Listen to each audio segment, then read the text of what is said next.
Hey there, fellow mystery enthusiasts. Today we're diving into a tale that's been circulating the internet for years, the mysterious disappearance of an entire Brazilian village. Grab your detective hats, because we're about to unravel the enigma of João Verde. The legend. Picture this. It's February 1923, and a group of travelers stumbles upon a small village in Brazil. But something's not right. The streets are empty, houses stand abandoned, and there's an eerie silence in the air. This is João Verde, a village where 600 people seemingly vanished into thin air overnight. Now, I know what you're thinking. Wait, what? An entire village just gone? I had the same reaction. Let's break down the story that's been captivating imaginations for decades. According to the legend, when these travelers arrived, they found a ghost town. But here's the kicker. Everything was left behind. Clothes still hung on lines, food was on tables, and animals roamed freely. It was as if everyone had just, poof, disappeared in the blink of an eye. But wait, there's more. The story goes that there were two major clues left behind: a gun, recently fired, lying in the town square. A chilling message on a school blackboard that read, "There is no salvation." Spooky, right? It's like something straight out of a horror movie, unraveling the mystery. Now, before we get too carried away with alien abduction theories or portal jumps to parallel universes, let's put on our skeptic glasses and take a closer look. The name game. First up, let's talk about the village's name. João Verde. Doesn't it sound a bit off? Well, there's a good reason for that. João is actually a Dutch word meaning, well, let's just say it's not a polite term for a lady of the night. And verde? That's Portuguese for green. Now, I don't know about you, but a Dutch-Portuguese mashup doesn't exactly scream authentic Brazilian village name. It's like naming a town in Texas, Bonjour Taco.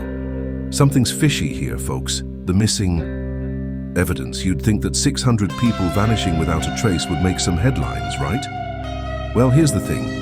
There are no newspaper reports from 1923 mentioning this incident. Nada. Zilch. Zero. And it gets weirder. When you ask Brazilians about this story, most of them have never heard of it.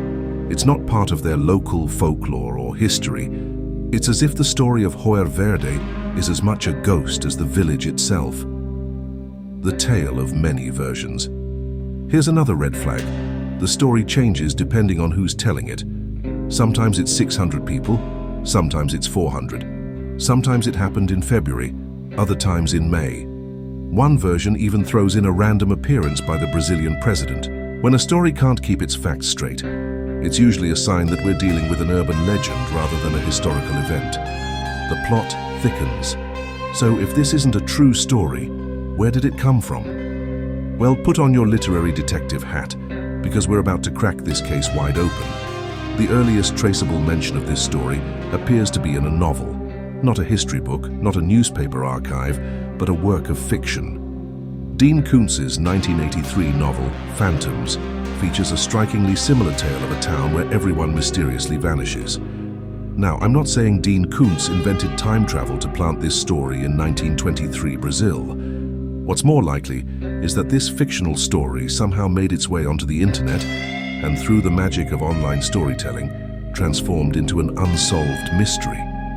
Why we love it. But here's the million-dollar question. Why does this story persist? Why do we love it so much? Well, think about it. A mysterious disappearance, an abandoned village frozen in time, a cryptic message left behind. It's got all the ingredients of a great campfire tale. It plays into our fascination with the unexplained, our love for a good mystery, and maybe even our secret desire for there to be more to this world than meets the eye.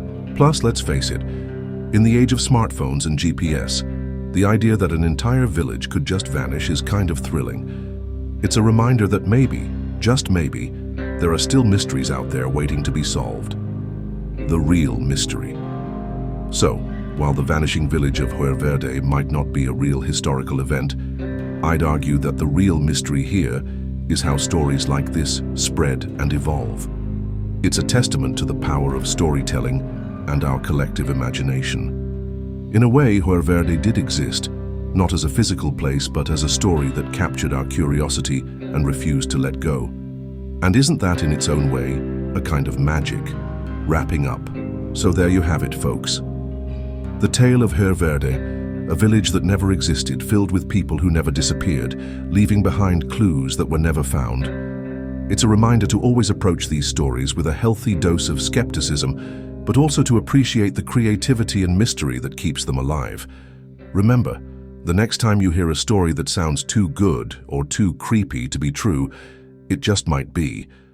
But that doesn't mean we can't enjoy the thrill of a good mystery. After all, isn't that why we're all here? Until next time, keep questioning, keep exploring, and who knows, maybe you'll be the one to uncover the next great mystery, real or imagined.